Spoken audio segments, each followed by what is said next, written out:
Okay. Hello.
Let's start on easy.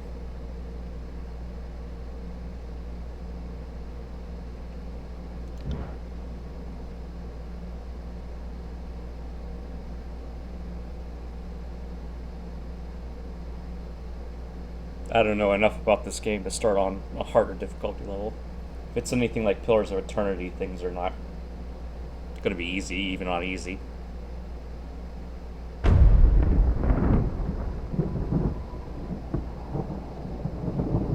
For over 400 years, the armies of Kairos the Overlord have swept across the known world.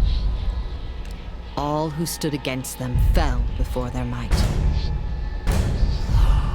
Even the Archons, women and men of immense power, were forced to kneel, chained to the Overlord's will. Now Kairos' final conquest has come to our corner of the world, and two of the Overlord's armies compete for the honor of taking our lands. The elite disfavored, and the teeming horde of the Scarlet Chorus. The voices of Nerat, spymaster and Archon of secrets, guides the fierce and undisciplined masses of the Scarlet Chorus. With each battle, the Scarlet Chorus grows stronger, as the defeated are given a simple choice: serve or die. Graven Ash, Archon of War and the Overlord's most loyal general, leads the disfavored. Though small in number, Kairos' ironclad legion has never met true defeat in open battle. Watching over the two generals is Tunon, the Adjudicator, Archon of Justice, eldest of Kairos' minions. Tunon brings Kairos' laws to newly conquered lands, aided by the Fatebinders, judges and executioners of the Overlord's laws. You were among the youngest of the court of Fatebinders when Kairos' armies came to our lands. How could we have known that the fate of thousands would rest in your hands?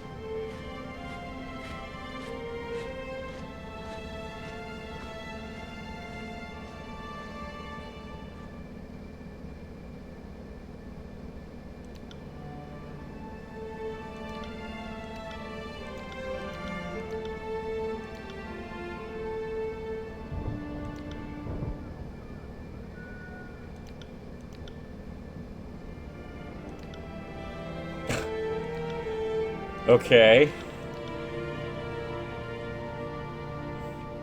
So the female body types all look pretty much the same. That's no surprise there.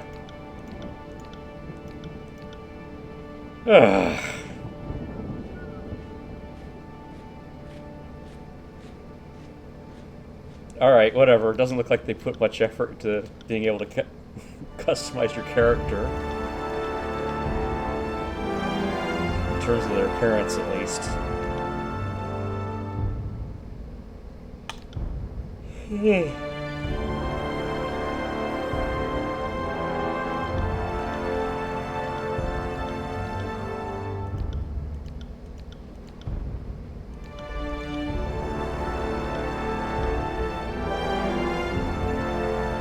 That wasn't so hard.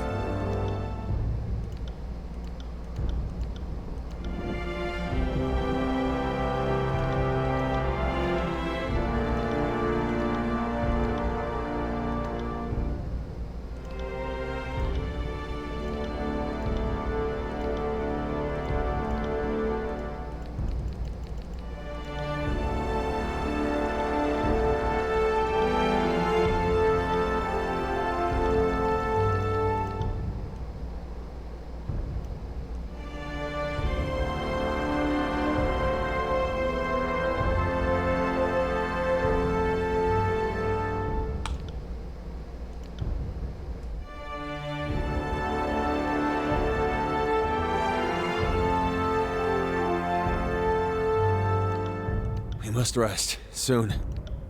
Found something. Heads up, we have company. Ah, whatever.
Hi, Adam.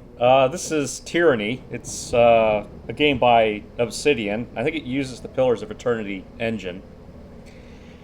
So we're playing an enforcer for some evil overlord, I think, is the idea. I'm not sure on the details. Trying to make a character. Okay, let's see here. Pit fighter, hunter, guild apprentice, noble scion, soldier, lawbreaker, war mage, or diplomat. I'm gonna guess it doesn't make that much of a difference. Oh, diplomat.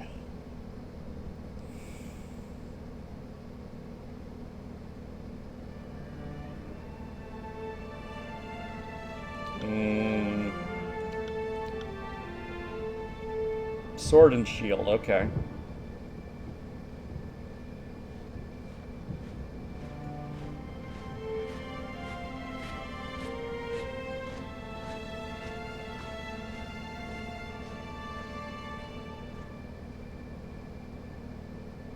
Either reduce their armor or days. Alright, take that one. I'm tired, not feeling too good. A little depressed. Figured I should do something.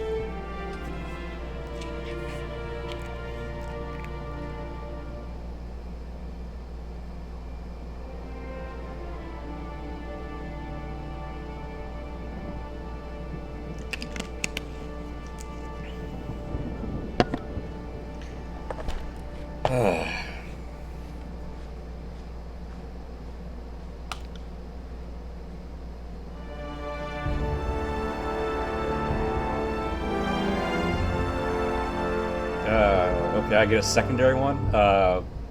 Short bow.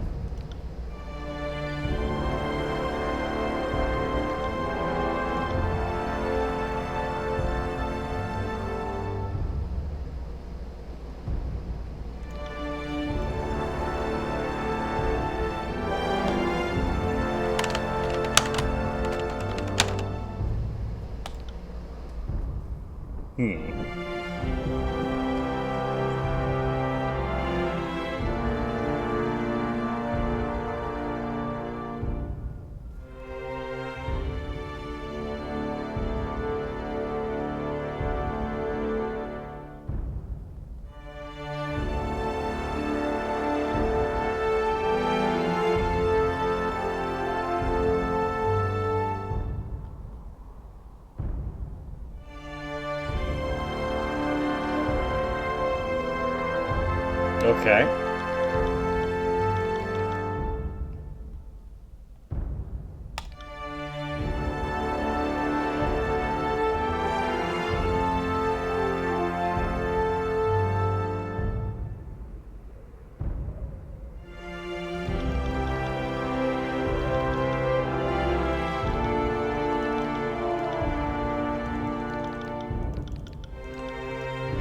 I mean, whatever. Okay, let's see what we got.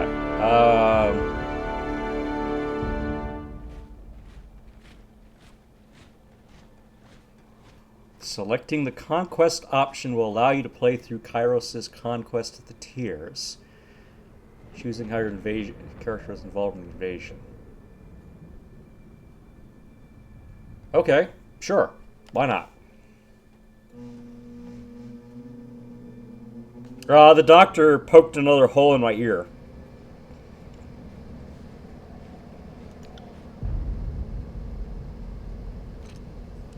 All the world has fallen to Kairos. And now the Overlord's eye is on the Tears, our home. The last corner of the world free of Kairos' reign.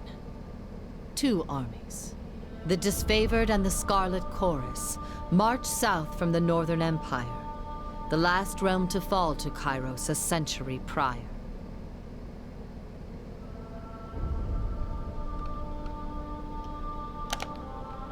In the early days of 428, Kairos' armies arrive at the Gates of Judgment, the mountainous border that we Tearsmen so long believed unassailable. Unable to agree on a unified plan of defense, the various leaders of the Tears sit and wait for each other to deal with the conquerors, until it's too late.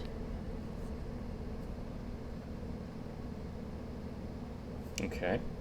During the conquest, you will decide your character's actions during the invasion of the Tears, shaping the world through which you will adventure over the course of the game. Each choice you make affects your character and how major factions of the Tears respond to you.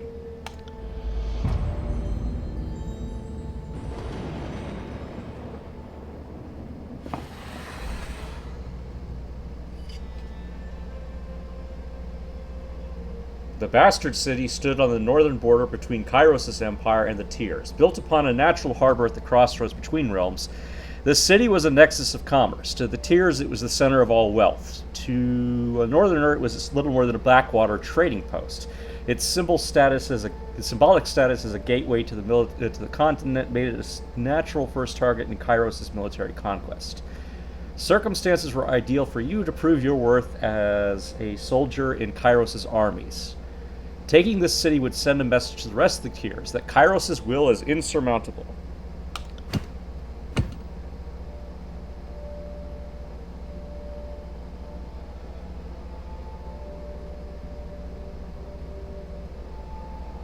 Infiltrate or Gates of Judgment.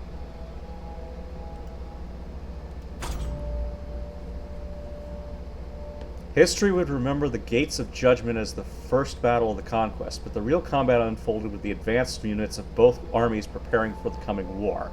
The Disfavored and the Scarlet Chorus each had a different plan to infiltrate the capital city.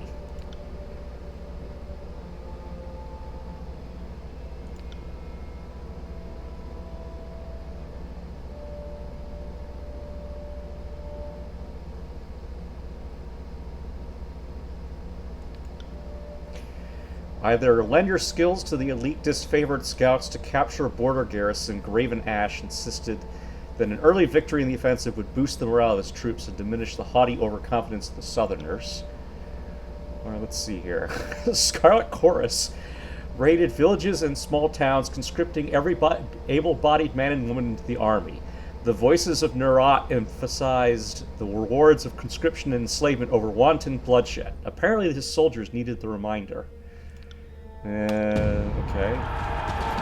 The Oathbound scouts identified a modest border defense and collaborated on an organized attack that would leave the enemy uncoordinated and cut off from aid. You oversaw the preparations and offered your opinions of the strategy. When the clashing of swords and spears fell to silence, followed by the cheering of disfavored scouts, you were least surprised.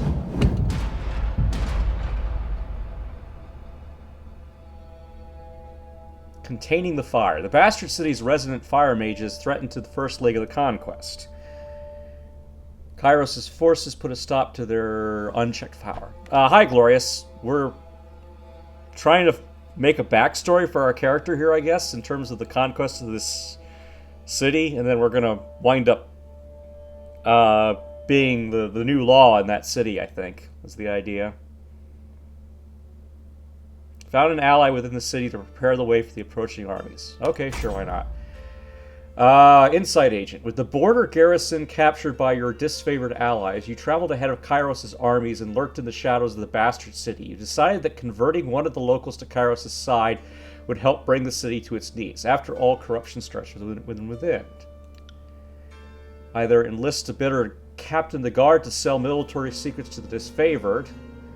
Better that Kairos' forces march to their next inevitable victory well-informed, or come to the arrangement with a well-connected smuggler who knew how to sneak agents of the Scarlet Chorus behind the city walls.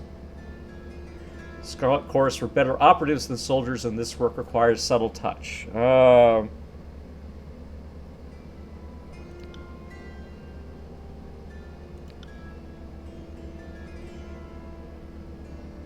Okay, sneak the agents into the city. After accepting his deserved payment, the smuggler uncovered a long-forgotten tunnel that intersected the sewers of the Bastard City.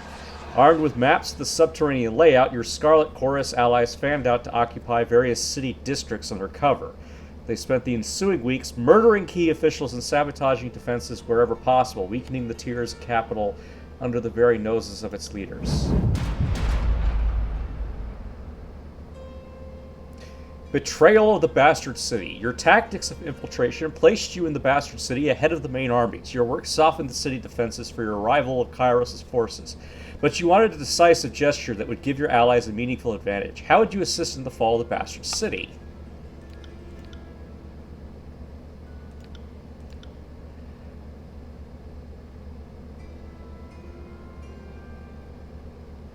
Now, this changes what ability I get.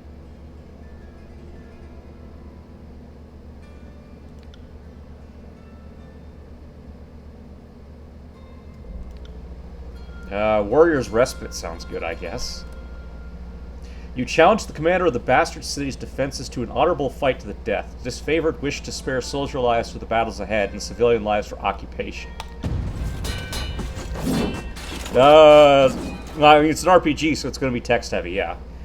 Betrayal of the Bastard City. The city marshal was an old but experienced fighter, and his value to the guard was an accepted truth. After making guarantees for your protection, you met him in the square of the market district and fought in the view of tense onlookers. The battle drew on longer than you thought possible. Good fortune struck with an ornamental chain hanging from the marshal's armor snagged the quillion of his sword, granting you the opportunity to end his life swiftly. Kairos' forces celebrated your return to camp and the dissolution of enemy morale. All agreed that the Bastard City was poised to crumble.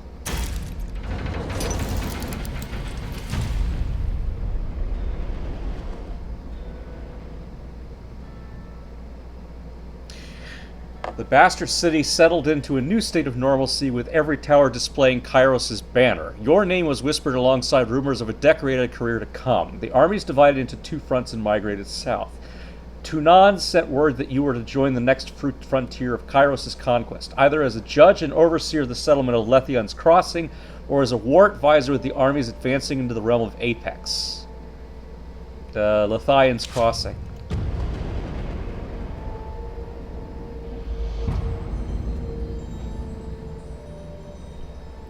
year 2.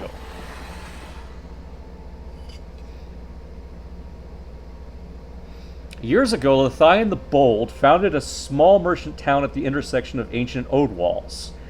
A pact between the settlers and a mercenary company meant the caravans were able to travel without fear of bandits or bane, and the town thrived in modest insignificance. Lithian's crossing drew Kairos' attention for the iron deposits in the surrounding hills. With the region under Kairos' control, the northern smith mages could set up workshops to refine ore and arm the disfavored with the finest weapons in the known world. The Archon of Secrets dismantled the mercenary support with a generous bribe, taking the crossing in bloodless victory. Tunon dispatched you to travel alongside Kairos' forces and bring order to the region.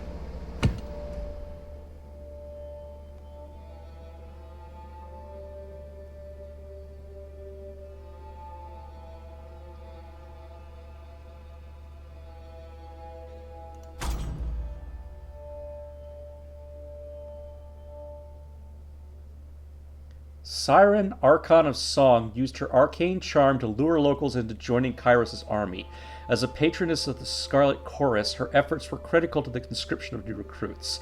When an enthralled, disfavored soldier joined her cult, his company feared that the Archon was growing out of control and needed to be stopped.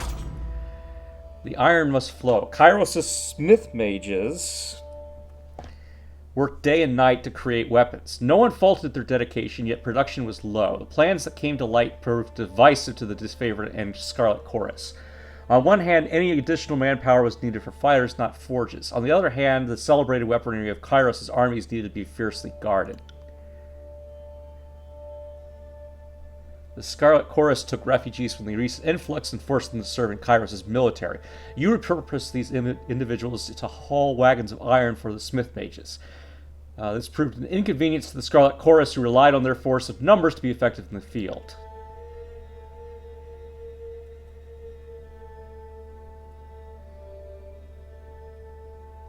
You conscript help from a local tribe of beastmen. Their strength would be more than offset their disobedience. The disfavored protest. These savages have access to the secrets of iron, but their voices were few compared to support from the Scarlet Chorus. Okay.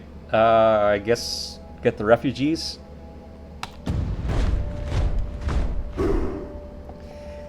The population of Lithian's crossing had swelled from the emptying of lands destroyed by Kairos' armies. Although the Scarlet Chorus fought to keep the refugees under their control, the need for production could not wait. The new recruits were assigned to haul iron ore from treacherous mine shafts, labor more befitting slaves than Kairos' artisans. Though the disfavored grew stronger with the advantage of more weapons, the Scarlet Chorus diminished as their ranks found themselves with one less opportunity for growth.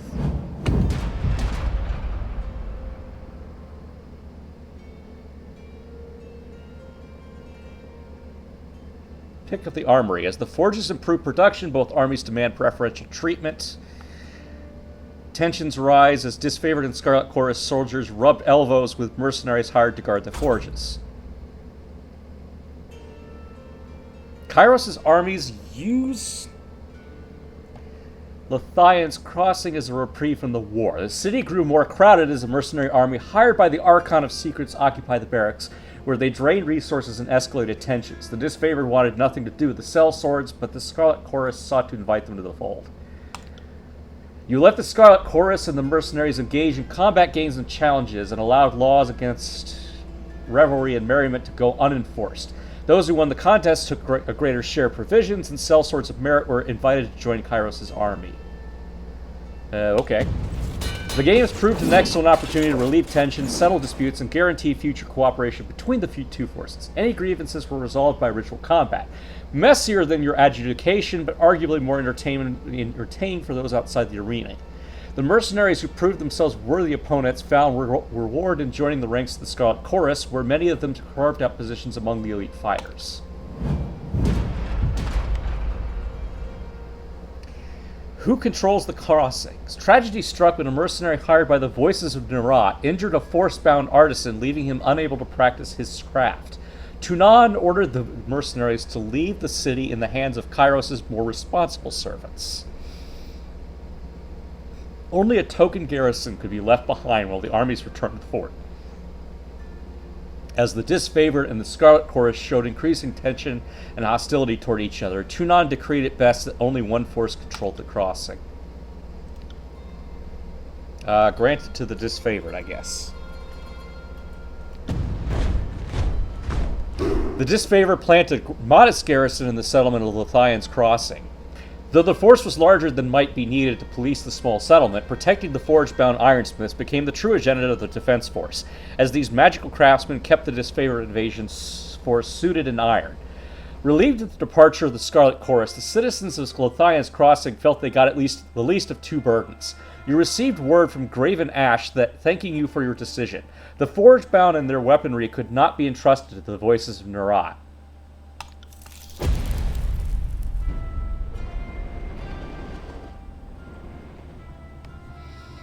With the mercenaries expelled and Lithyan's Crossing under new leadership, Kairos' forces congratulated themselves on bringing order to the settlement and guaranteeing productive flow of resources. Over the course of this diversion, the army front advanced further into the tiers. Your skills were needed in the realm of Azure Stalwart or the Vellum Citadel.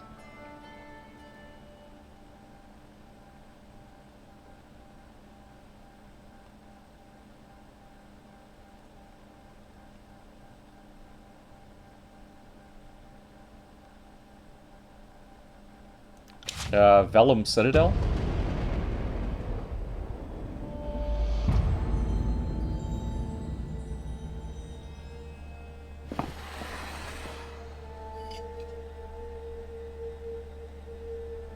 The Vellum Citadel was an archive and library of massive scale. The inhabitants were known as the School of Ink and Quill, a circle of mages that centuries ago carved out their own mountainous refuge on lands unsettled by the other major realms. Legend said that the Citadel housed a treasure trove of arcane knowledge. The Overlord's spies infiltrated the school and confirmed as much. The time was ripe to send a detachment to the Great Library Fortress and force the scholars to yield to Kairos. So we're burning the Library of Alexandria.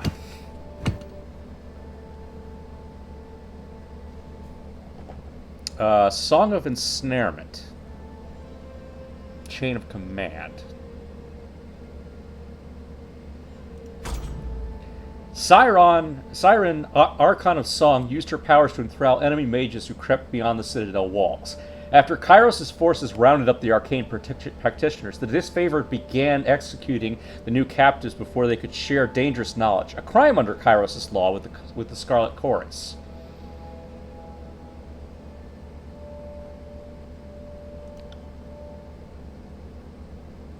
You punished the disfavored for executing mages bound to the Scarlet Chorus, ordering that several disfavored soldiers be given to the Archon of Song as her personal bodyguards. The wisdom of the sages and knowledge of the Vellum Citadel were too important to silence. The disfavored balked at entering the Archon's service, but your ruling left them with no recourse. Archon Siren delighted in having new toys to play with, and promptly enthralled her personal guard. You spotted them in camp days later, following their new mistress with wide-eyed devotion.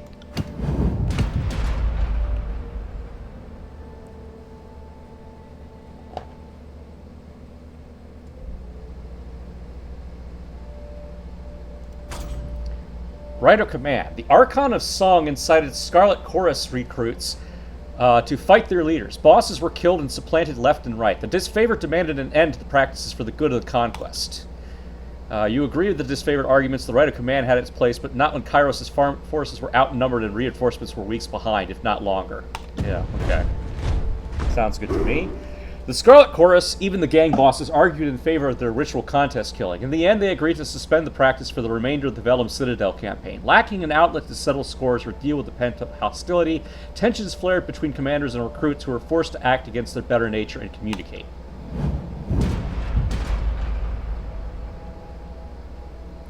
The Edict of Fire. Food and morale dwindled as the siege party realized the enemy would win this war of attrition. Tunon sent word that Kairos' patience had run thin. The Overlord would now cast an Edict of Fire on the enemy. The parchment arrived in a slender case of engraved iron. Written on it the words of a spell powerful enough to destroy the Vellum Citadel. You had the choice of when to read the edict. Reading it at sunrise would offer your enemies no warning of the devastation to come. You could also wait until sunset, giving them ample time to flee or make amends.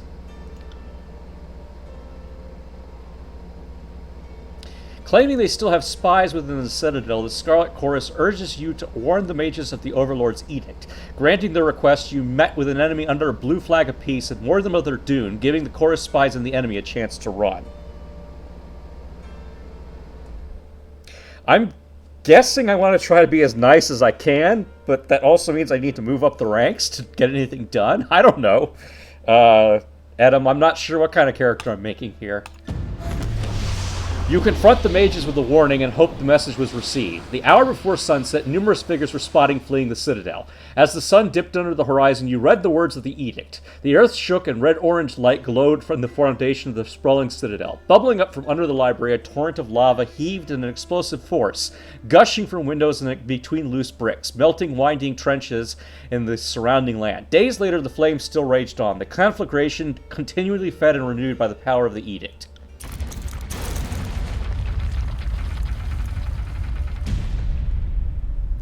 The Edict of Fire. The armies of Kairos left the devastation of the Vellum Citadel in silence. From that day forward, the Tears came to be known, the once noble Citadel, as the Burning Library. This was an undisputed loss of resources, knowledge, culture, and life, but a message had been sent. The Overlord will not tolerate defiance. You didn't have long to rest before Tunon called you into service once more. You were one of the last to depart from the mountains, and as you journeyed off, you spotted a few campfires in the mountains. They were mere specks dwarfed by the inferno, the last gasps of the survivors, or perhaps looters from Kairos' army, bored and daring enough to pick through the ashes.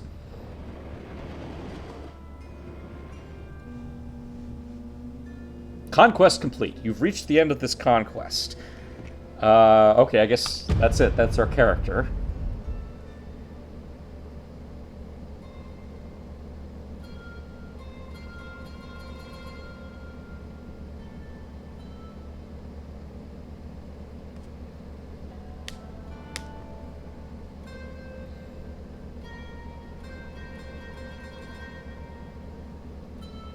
The year is 431, and Kairos' invasion has shattered all major opposition in the tiers. The Younger Realms, the Bastard Tier, the Free Cities. All who defied Kairos lay broken by battle, or bowed in surrender. The two armies of the Overlord, the Disfavored and the Scarlet Chorus, now control our lands.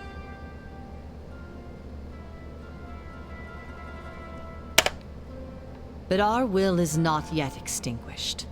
Not entirely. In the Valley of Vendrian's Well, those of us unwilling to bow to Kairos have banded together in defiance. Violating an oath of surrender from 2 years prior, we have staged a bloody uprising, murdering the Disfavored and Scarlet Chorus garrison in a midnight assault.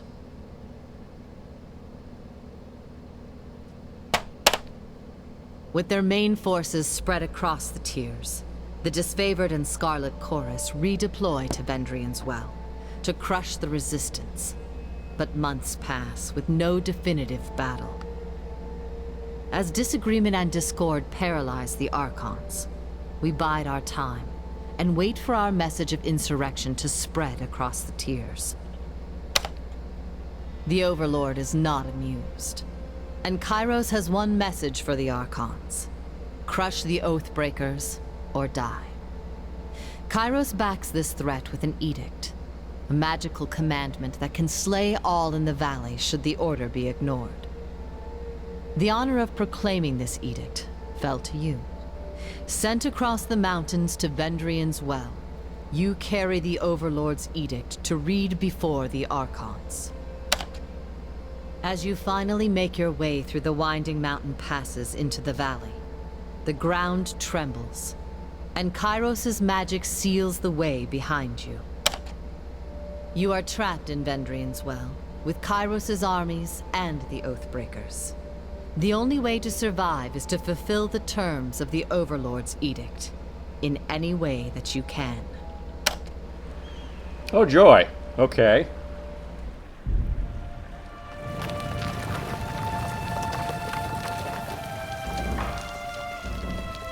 Fatebinder, I presume. We've been expecting you.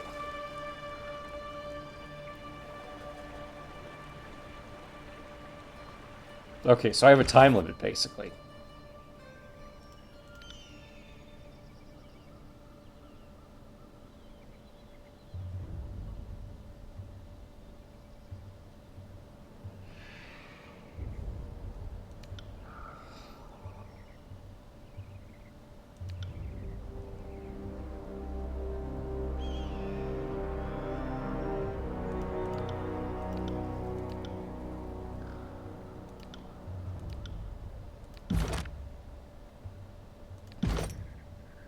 Okay, so we got these nice little ability trees.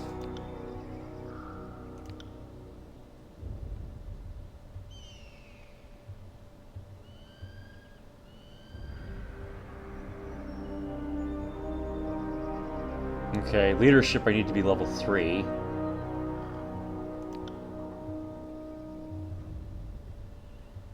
Huh.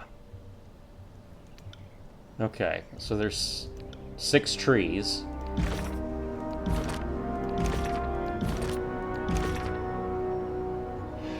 Spell creation sigils.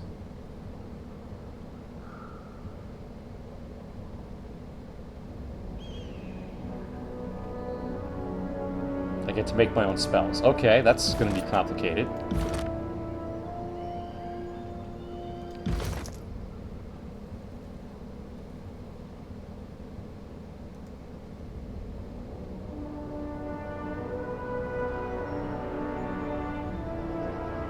Okay, the Day of Swords.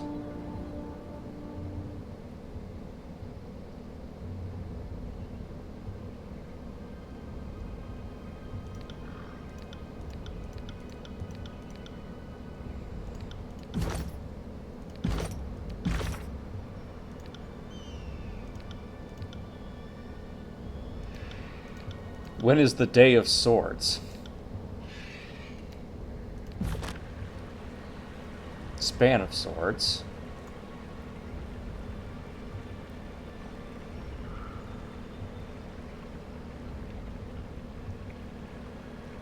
Alright. Kairos the Overlord be praised. When I heard the avalanche, I feared the valley was sealed with you on the other side. The disfavored warrior clasps her gauntlet to her breastplate, the traditional salute of her legion.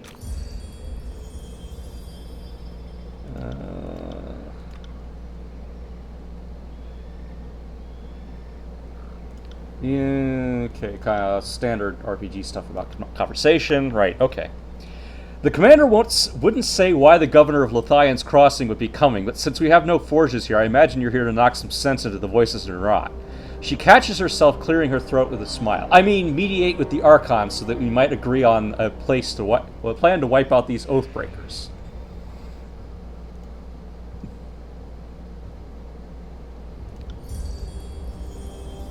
But on a personal note, it is good to see another Harbinger.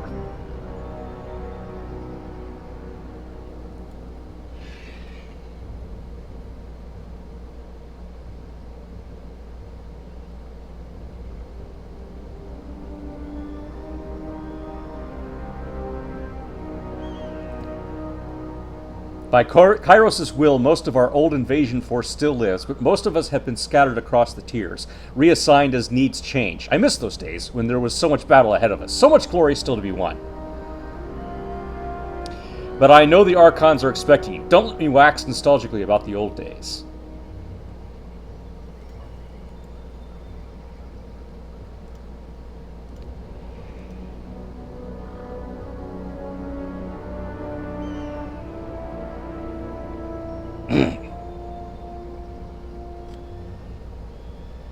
Can you hear the hum in the air, the glow around the rocks? The avalanche is Kairos' magic. The Overlord has sealed the valley.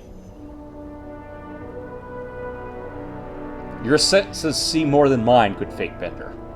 I do not pretend to know much about such things, but if that was Kairos' magic and you're here on important business, well, you don't have to be the Archon of Secrets to guess that you're here to proclaim an edict. What does Kairos have in store for the enemy? 10 years of festering plague? An edict of twisted bones? I come bearing an edict of Kairos. Our soldiers will complete their task or die. The edict is leveled against us? Her eyes widen with fear, her posture slackens. But the Scarlet Chorus prevents us from taking action. Why would the Overlord punish both of... She clears her throat with a sigh. Forgive me, it is not my place to question. We should have conquered the enemy within weeks of arriving in the valley. The delay reflects poorly on all of us. Okay, if we all follow Kairos' the insurrection, no harm will come to any of us. Gain minor favor. Glare silently, gain very minor wrath. 2 Archons and their armies cannot take a citadel they've taken before. Of course Kairos is displeased. Subterfuge. Your first instinct is to blame the Scarlet Chorus. No wonder Kairos resorts to an edict to enforce order. Yes, well, her eyes shift to the side. There has indeed been little goodwill between our armies, and you are right. When we do act as we do, what choice do we give the Overlord? She takes a deep breath, nodding as she exhales. And you are right, I should not cast blame so freely, especially not when talking to a servant of justice. My apologies. Well, you traveled a long way, and I won't keep you further. I'm sure the Archons will want to hear from you at... Her voice falls silent, her attention snapping eastward to alarm. Did you hear that? More runners. Third time this week. The Oathbreakers keep trying to send messengers through the mountains to gather help from outside the valley. She points over the collapsed path by which you arrived. But they're a bit too late for that now. Come, let's show these Oathbreakers a good fight.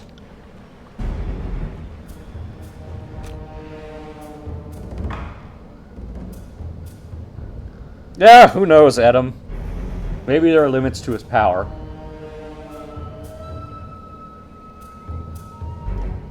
Apparently he's 400 years old, they said, something like that. 430 years old. Okay, how do I start the battle here?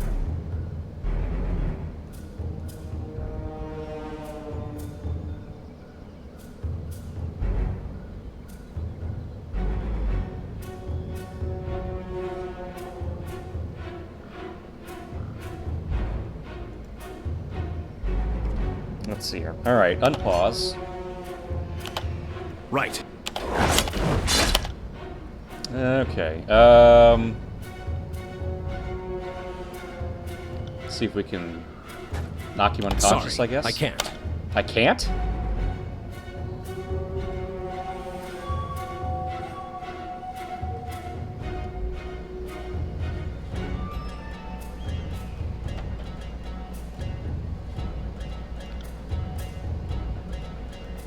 On it.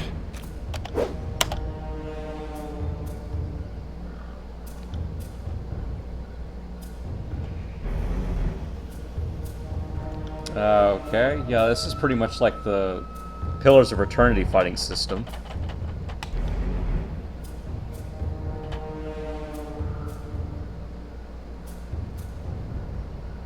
Dodge, parry, endurance, will, magic defense, armor. Okay.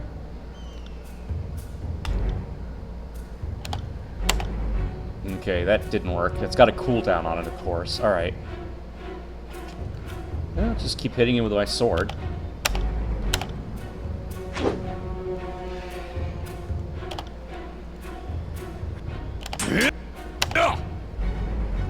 I got it.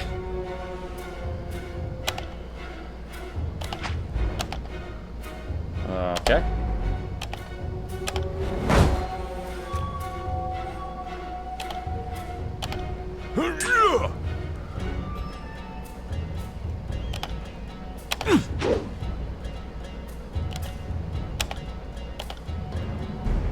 Do I get anything for flanking him?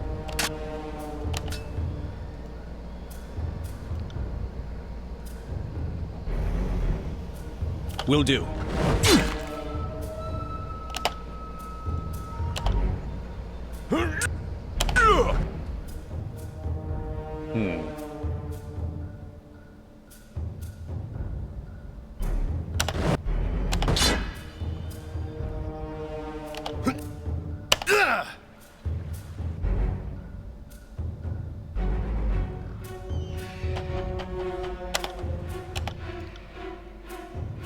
On it.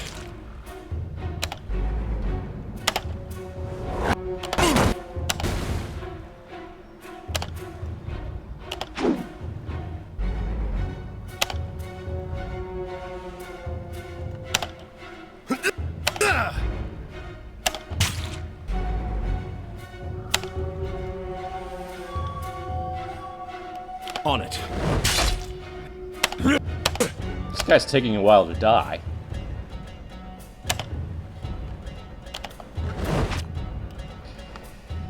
Okay, level up. So I get to spend a talent point. Let's see here. Why does it have me looking at my spell creation here?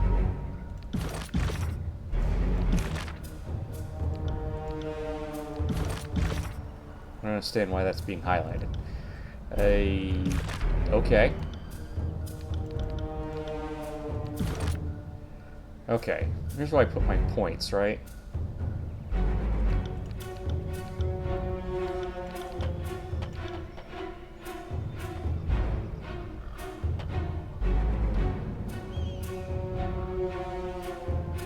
Okay, I need to be level 3 before I can do any of that.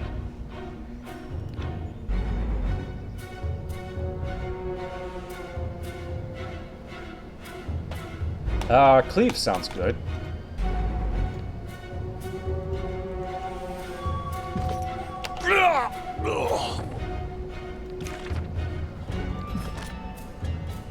I thought it said I just leveled up. How come I can't spend the point? Okay.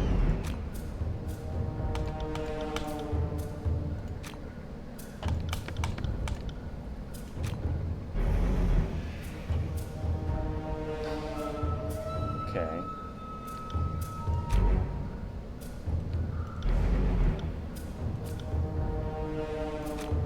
Yeah.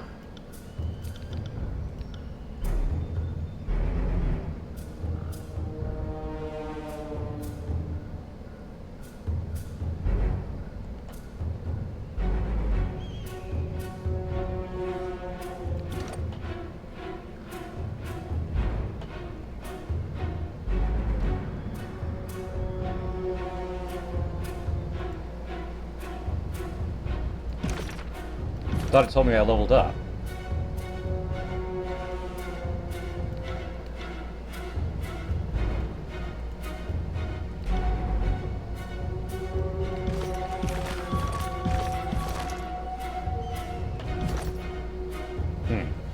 Oh well.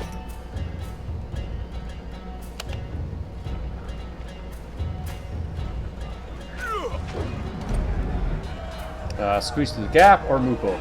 I can move over.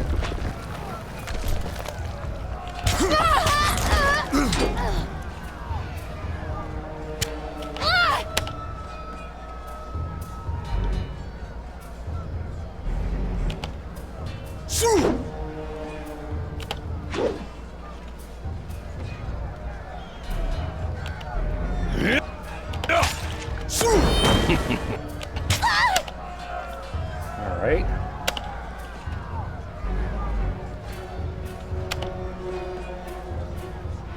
Got a critical hit. Okay. Nice. Cooldown on these abilities takes a while, too. I'm just setting up for it a while. Alright. That went down a lot faster.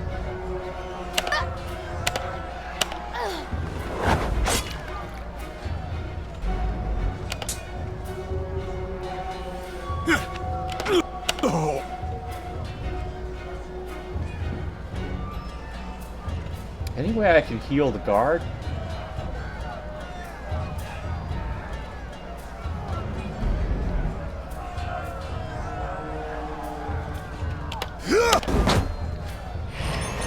Okay, no, that just used it on me. Okay. I can't just pass the potion to him, huh? Okay. Well, I just wasted the potion.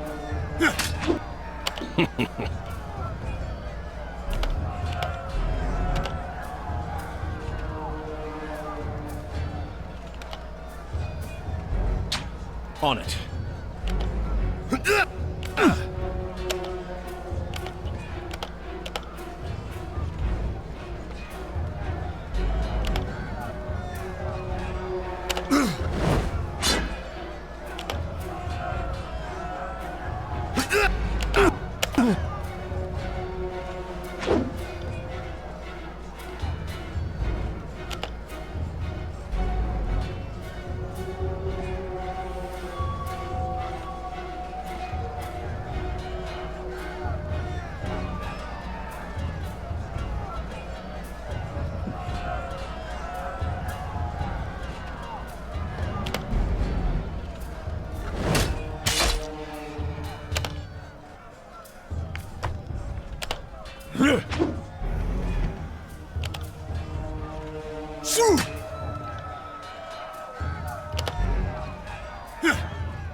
Okay, that didn't work.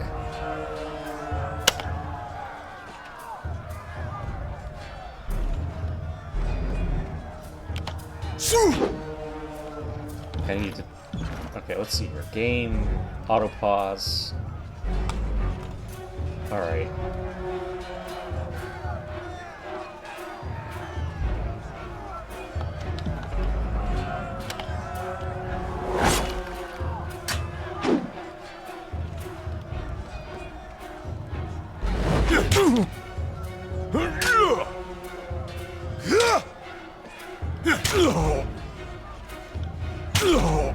On it.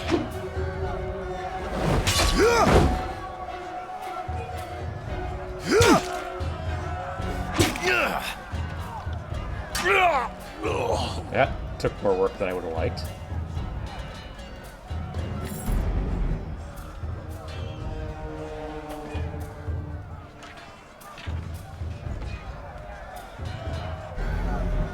I can't loot that guy?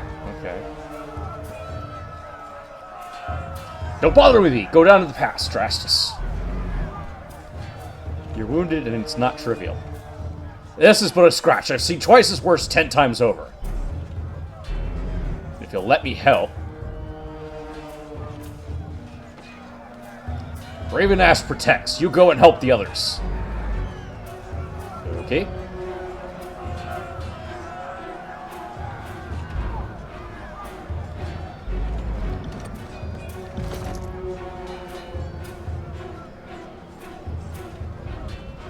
Slash and pierce.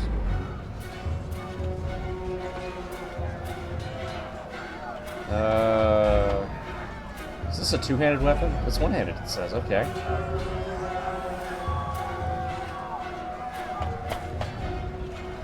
Better DPS.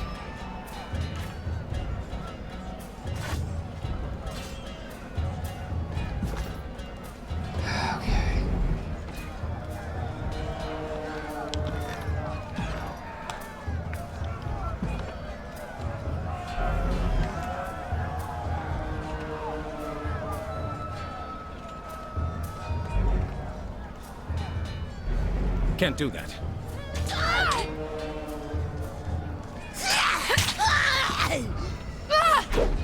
Try and catch me, worm. A young Scarlet Fury weaves through the Vendrian Guard attackers, avoiding their weapons with fluid grace. She nods to acknowledge you. The elite fighters of the Scarlet Chorus, distinguished from their graceful attacks and murderous persistence. Better armed and trained than most Chorus conscripts, the Furies are found among the vanguard of their battle. Their brutal displays of skill and inspiring bloodlust in the masses and fear in the enemy. Okay.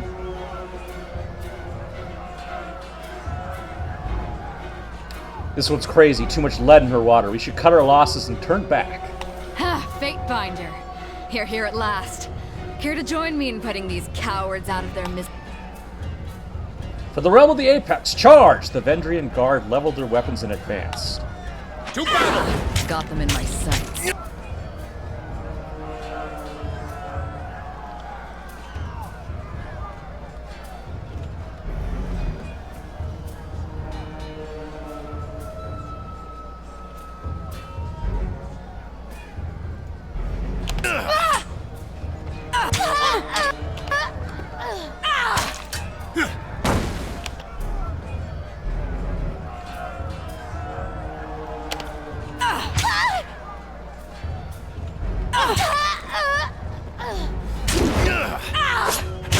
I'm not dead yet. Phew. I can tell you didn't spend the conquest in a diplomat's tent. The fighter surveys the fresh corpses and nods with satisfaction. I'm Verse, by the way. But there are more important things to take care of than introductions. Those Vendrian Guard we killed didn't come alone. Why are the Vendrian Guard attacking now? My guess? The Vendrian Guard are testing our strength in battle, learning how we perform before they organize a real offensive. That or they're really desperate to get beyond the mountains and couldn't wait until nightfall. You fight like a storm. What's your role in the army? A Scarlet Fury, one of the elite killers of our ignoble gang. You'll see more than a few of us around camp, but Most of the soldiers in the Scarlet Chorus are little more than farmers and children armed with rusted forks. Makes them easier to control. The voices of Nerat called his best fighters to this siege. There must be something important about Vendrian's well, though don't ask me what. The Archon isn't in the habit of spilling secrets. I'm ready if you are. Eager. I like that. Before we go, you might search among the remains of our fallen comrades. Wherever they're bound, I doubt they'll miss their boots, much less any rings or any useful iron they might be clutching. Okay, I can either gain fear or loyalty. Okay. No reason to pity the fallen. For the voices of Nerat!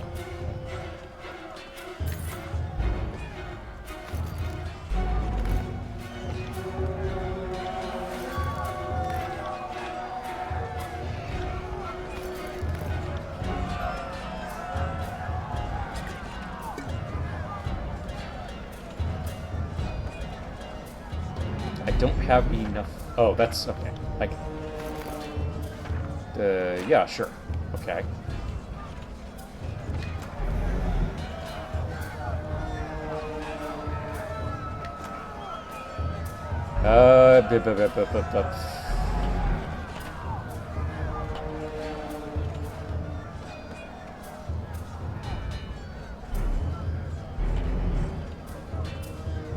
I guess what I have is better?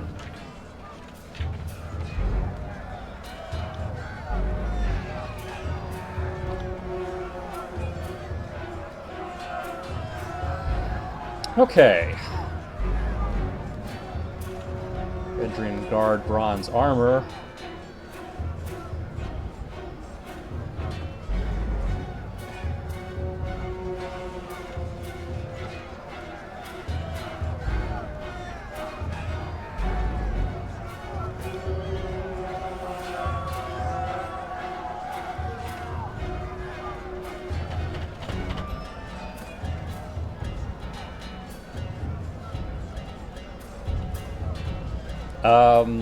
Sure.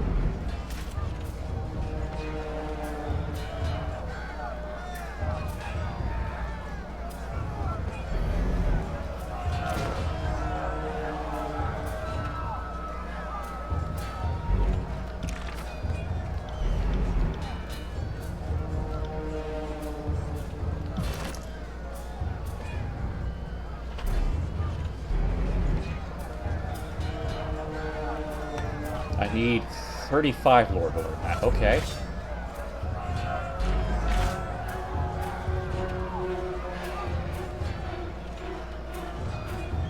Rogue's leathers.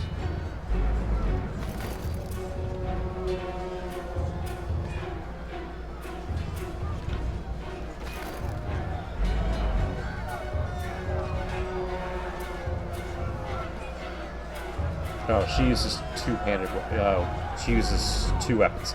Yeah, this is my first time playing this. I have no idea what I'm doing.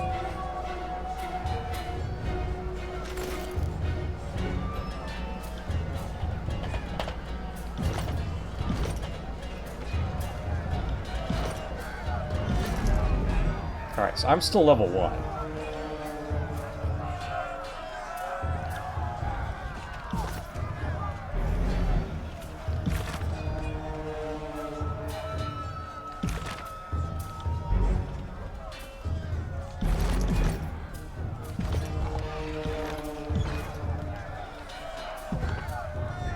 Will do.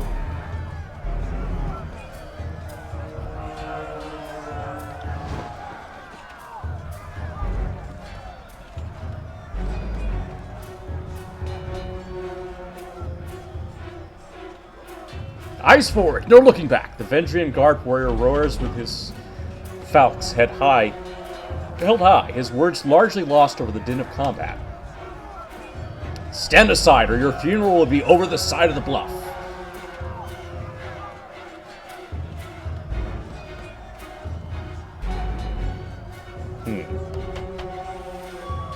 I applaud your bravery, but I implore you to end this foolishness and lay down your arms. Not a chance. If I surrender, I'm as good as dead. At least we can drag some of Kairos' chosen along with our short journey to the void.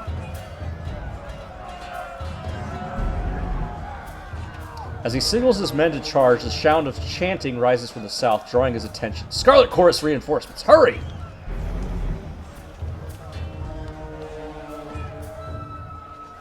Mocking blaze. Run down the Oathbreakers, let none escape! From the red mob of reinforcement from the south, a blood chanter emerges at the head of the rabble, the ornamental crest of her staff pulsing with crimson tones.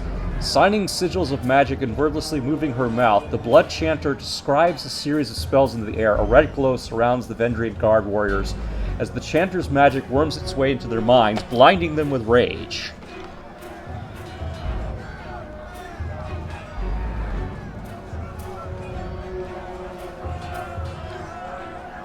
Tarkus Demas. Hold position, all of you! You there! Keep to the path! The warriors gestures along the canyon trail, but his soldiers turn their attention to the Scarlet Chorus, roaring challenges.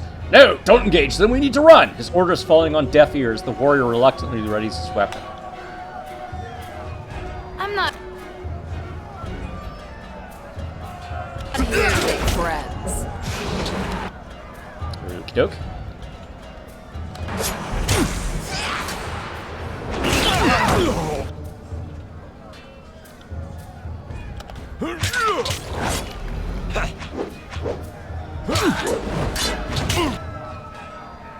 These guys are hurting. Okay.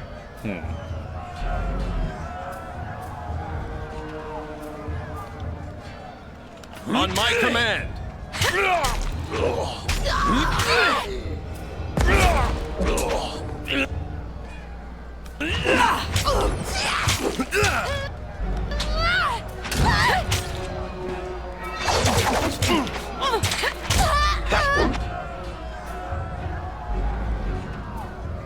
Thousand strikes. -3 armor all.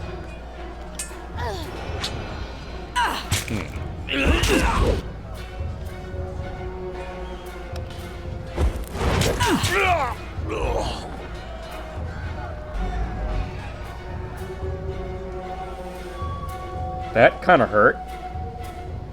Crescent Runner. Come quick, we have a situation on the cliffside. They have the commander.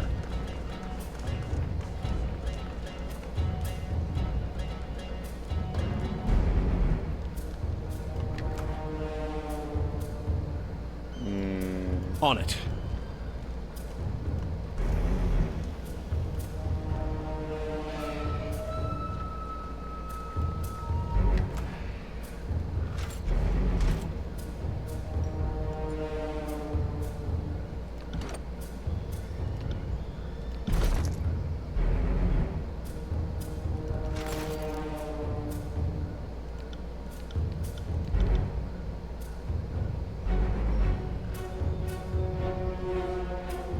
Okay.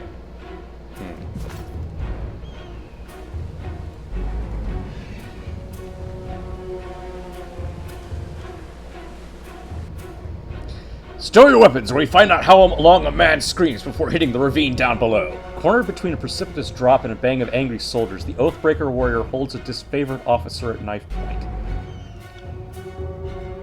Skewer him, worry not for me. Graven Ash will protect. The disfavored officer winces, blood seeping from the seams of his bracer and cuirass.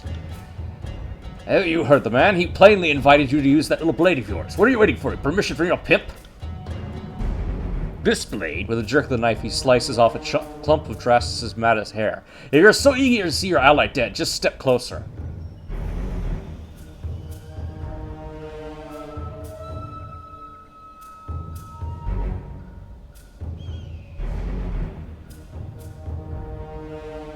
Lower your weapon, then charge forward and wrest the knife from him.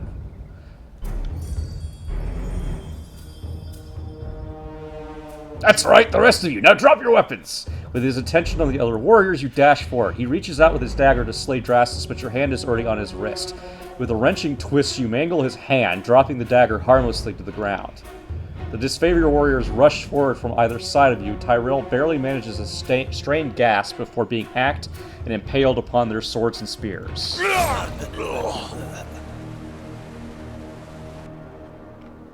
Kairos be praised! That Oathbreaker fought with the rage of Charon himself. Drastus slides his trembling hand along the cut on his neck. Thank you, Fakebinder. I thought today was my last. From the look of it, I guess they thought if they swarmed the pass, maybe one might make it out. He found a few scraps of parchments on the bodies. Drastus holds out a handful of crumpled parchment for your inspection. A student of letters such as yourself should be able to make sense of this.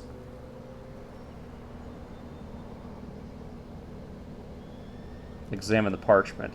Repeating the same messages in different written scripts, the parchments explain that Vendrian guards desire to overthrow Kairos' archons and rout their armies from the tiers. The pages aren't addressed to any specific reader, but rather openly invites all who remain loyal to the younger realms to gather at Vendrian's well. Recruitment material. They were trying to bring more traitors to the fight. Well, from the look of it, we kept them from slipping out of the valley. Whatever they hoped to accomplish, I think their plan died here. The Archons are expecting you. When you're ready, leave by the gate to the southeast and follow the trails downslope for a few hours. You'll see the campfires leagues away. Can't miss it.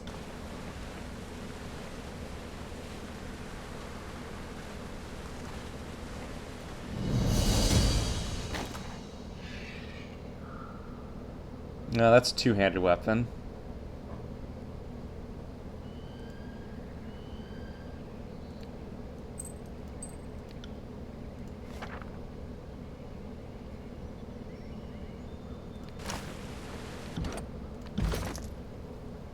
Can I equip this?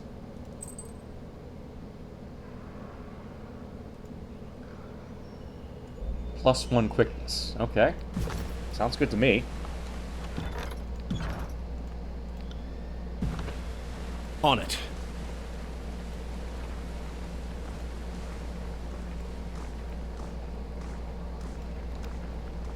The Archon demands all prisoners be given a chance to serve the chorus. The lying whore spawn had their chance long ago. I say kill it.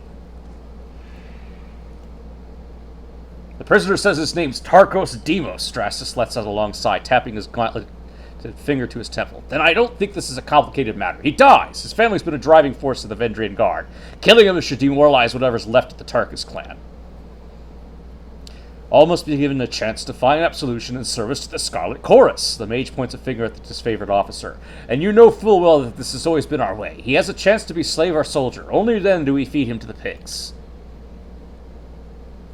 We let you take prisoners, but you can't control them. You send these conscripts out on patrol and they never return, defecting all over again. I can't let this nonsense strategy continue. Well, I insist the Oathbreaker be taken to the Voices of Nurat, leaving us at an impasse. Fortunately, we have a Fatebinder here to settle the matter for us.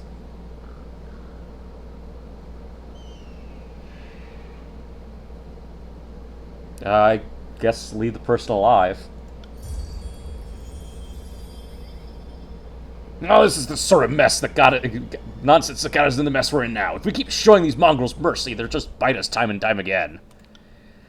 If you will calm your nerves, I assure you this one won't be put on the battlefield. The mage snaps her fingers loudly, gesturing for her gang to listen. Make sure the prisoner's taken straight to the Voices of Nurat. I won't keep you here any longer, Fatebinder.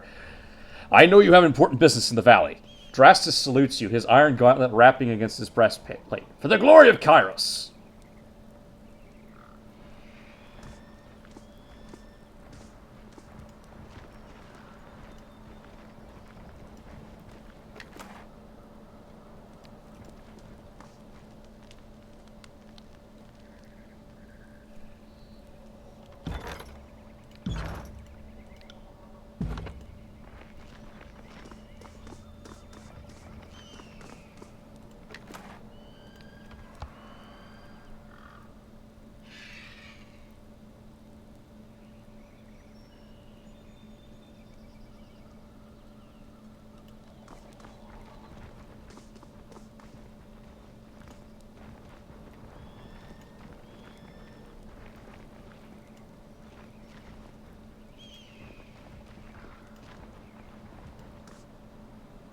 Fatebinder, what an honor to have one of Tunan's court visit our humble holdfast.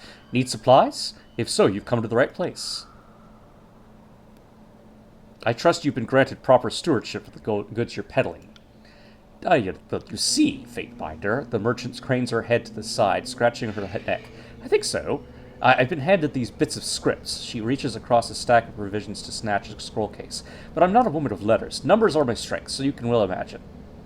Let me see those. Certainly, good Fatebinder. She hands you the scroll case with a wearing a quizzical expression.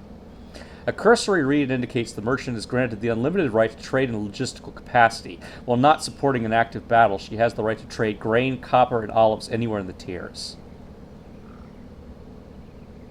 Where did you get these? Harchion Bronze acquired these on my behalf from Archon Tunanon's of agents, I believe. Her expression shows deep concern. Do you see any issue? It looks like we have a slight problem here. A problem? But how could that be? I paid a span's profit for the stewardship. What sort of problem is there?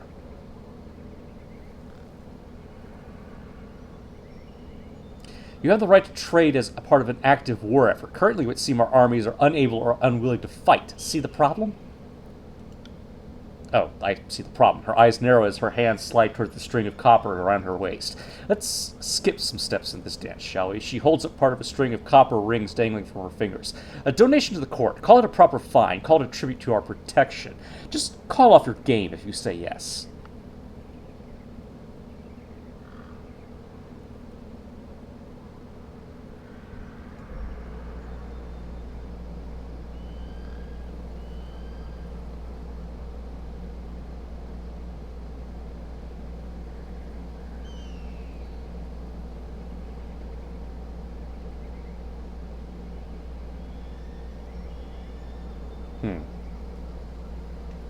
Keep your coins, just give me the friends rate.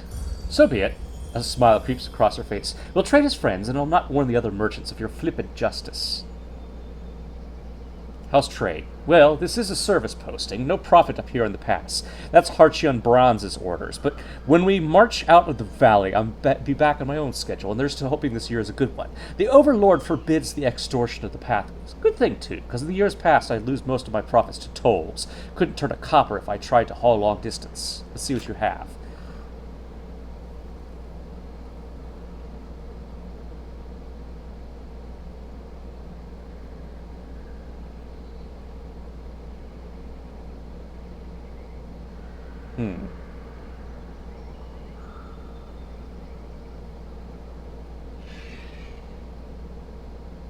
I mean, it's the same crap. Okay.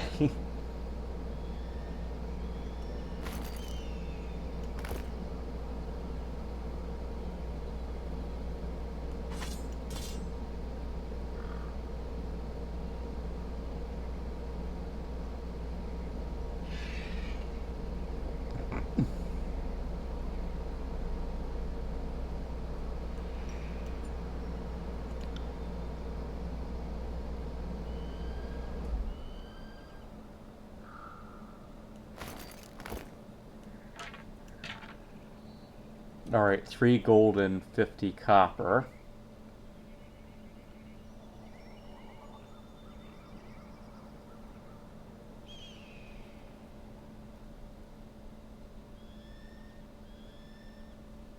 Nothing she's selling is better than what I have.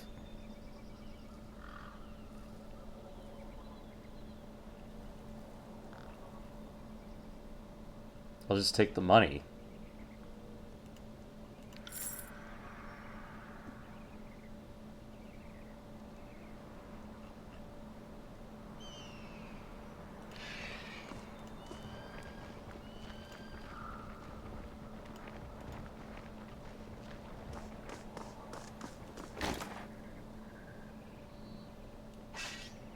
I mean, if I could sell that for cash, I guess I'll take it.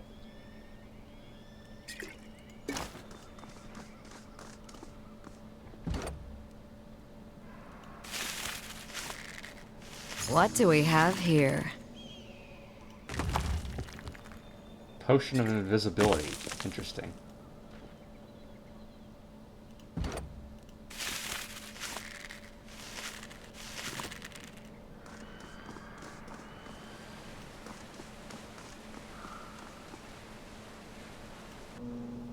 Fatebinder, we are honored by your presence. What's the situation here in Vendrian's Well? The Oathbreakers hold the citadel at the heart of the valley, the one built around the base of the spire. Aurora points east towards the tower in the distance. The Mittani River has been our largest headache during the siege. It's unsafe for armored troops to ford, save for at key locations, and the enemy knows this as well as we do. I know we'd be a lot farther along if the Scarlet Chorus used its alleged strength in numbers to ford the river themselves and overwhelm the enemy. Aurora looks at Verse with a disapproving air. As it is, we must take the valley slowly and advance the disfavored bulwark, since that's where the real work gets done. I don't have the lore to answer that way. How am I supposed to get my lore up if I don't have the lore to raise the skill? Okay. Because all it takes is numbers to cross the river under a hail of arrows. If the disfavored were quicker to act, maybe the Vendrian Guard wouldn't be so trained to face us.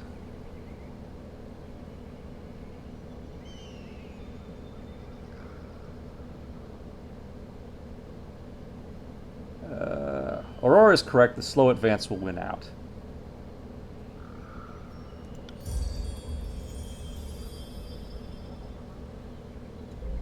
Without question, patience and determination will deliver the Tearsmen to us in chains. What can you tell me of Vendrian? These are the last gasp of the Younger Realms. Among them are warriors that escaped the Bastard City siege, a few refugees from other victories, and a bunch of Vendrian locals with delusions of independence. How long have you been with the disfavored? 7 years. She pauses to count on her fingers. 2 seasons, mayhap a handful of days. I trained at Fort Resolution a bit before the conquest. Compared to the commanders you find around camp or stationed at Iron Hearth, that makes me one of the young bloods. This has been a long and grueling campaign, but the end is in sight. We'll soon have the Oathbreakers back under control. Then we can rest, retrain, and even cycle out troops so we can see our families again. See anything interesting? I saw a forge-bound artisan set himself on fire. Occupational hazard. That was an unpleasant day. The first of many, to be honest. Okay.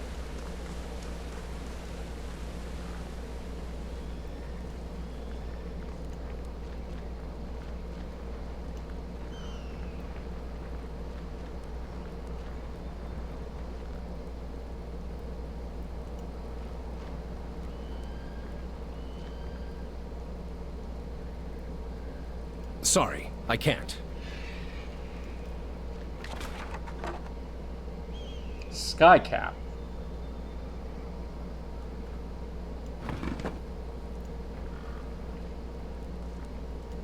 Sorry, I can't. Can't do that.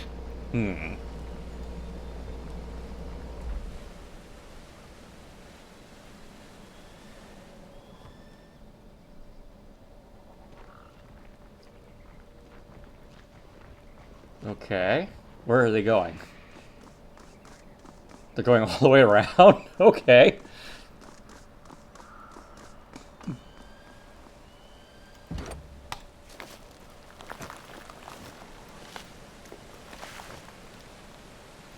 Need to hire subterfuge to open a lock.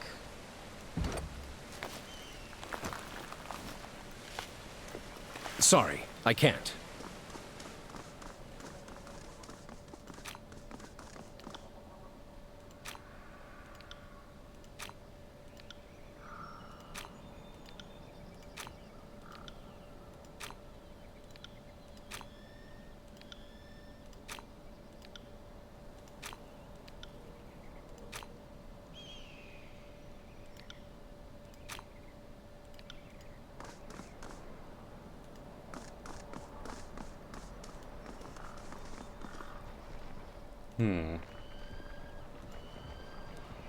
I guess I go this way.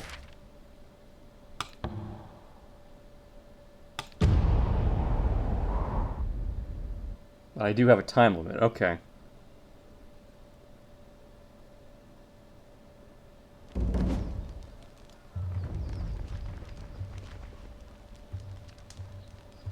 Take what you can carry, but leave the cart, otherwise we seize you and your wares. This is robbery! This is Kairos' law.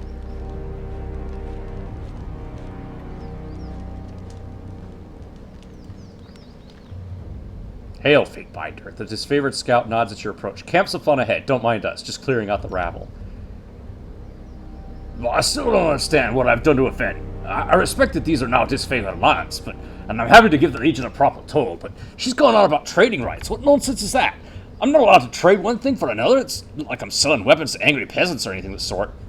You're on disfavored land, and these warriors have every right to kill you. You should be more than thankful they're even listening to you speak.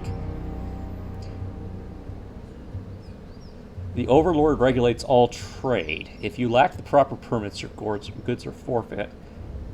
Or this is none of my concern, carry on.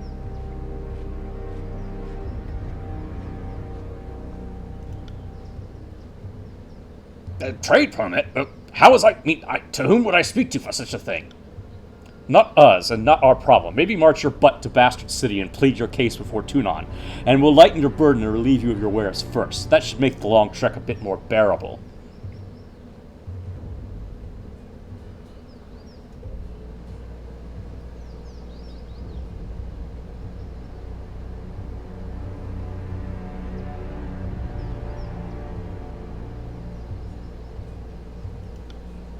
But I'm only here to peddle my wares. I mean no harm. The merchant takes a step back, his eyes scanning the soldiers for signs of movement. If you think I'm a threat to the disfavored count, then you seriously overestimate me. Please, how do I make this right? The sound of it sounds like I'm about to be robbed. You're not the only one. I'm being robbed of patience as we speak. We should move on, Fatebinder. Petty disputes are beneath us both. Robbed? No, you fool. You're being granted life after trespassing on our lands. All for the simple price of what's in your cart. Not our fault you don't have the permits in order.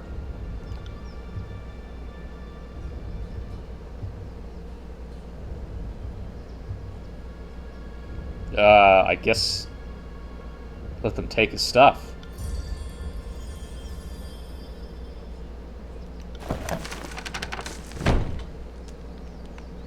Right.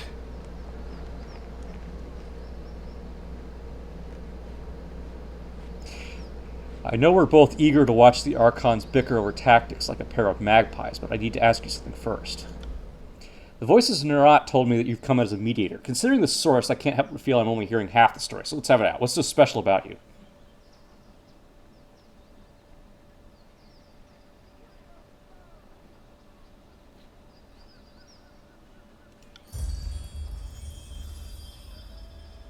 The voices in Nerat asked you to spy on me.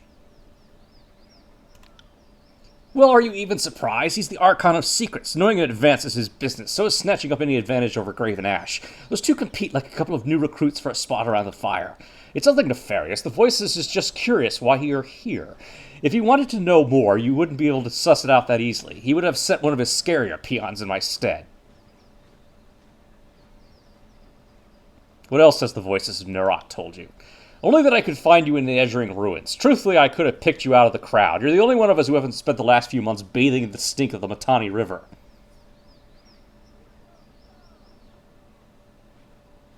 I'm here to deliver an edict from Kairos.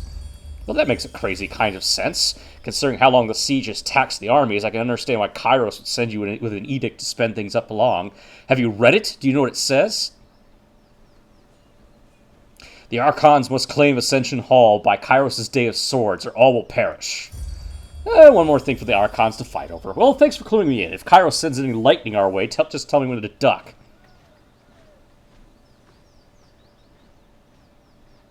I really ought to be meeting with the Archons. Okay.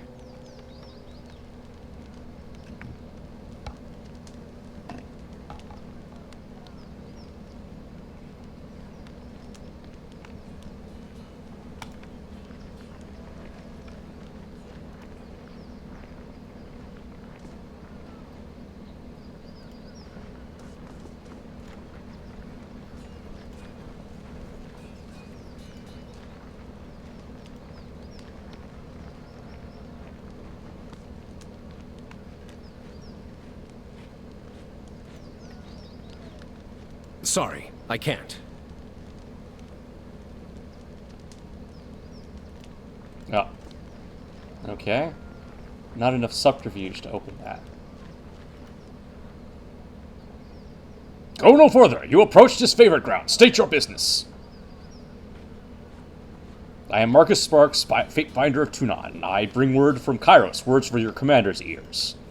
Ah, so you're the Firestarter. Cavius and the companies returning from the burning library are telling some harrowing stories about Kairos' edict of fire. I think myself brave, but I'm happy to have been far away from it all. Must have been a terrifying honor to be the messenger of such a righteous force. Go on in. The Archons are expecting you, and you'll find them in the war tent, center of the camp.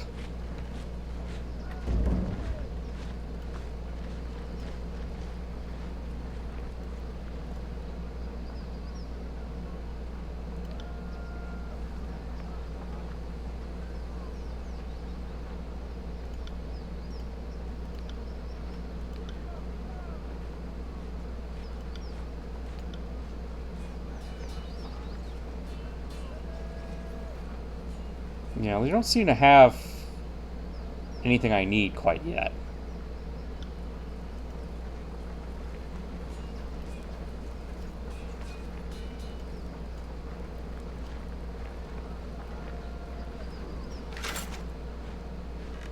Okay, apparently I can just steal these boots, though.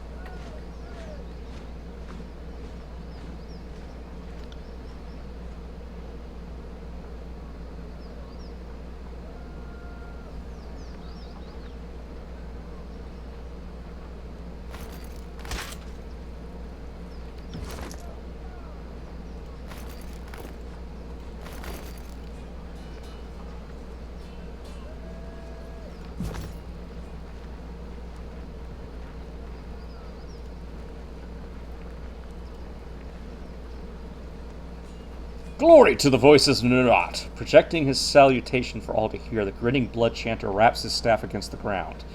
Fatebinder, I presume. His smile quickly retreats, giving way to a sour scowl. I am Bitterquip. I am here as an emissary of the Scarlet Chorus.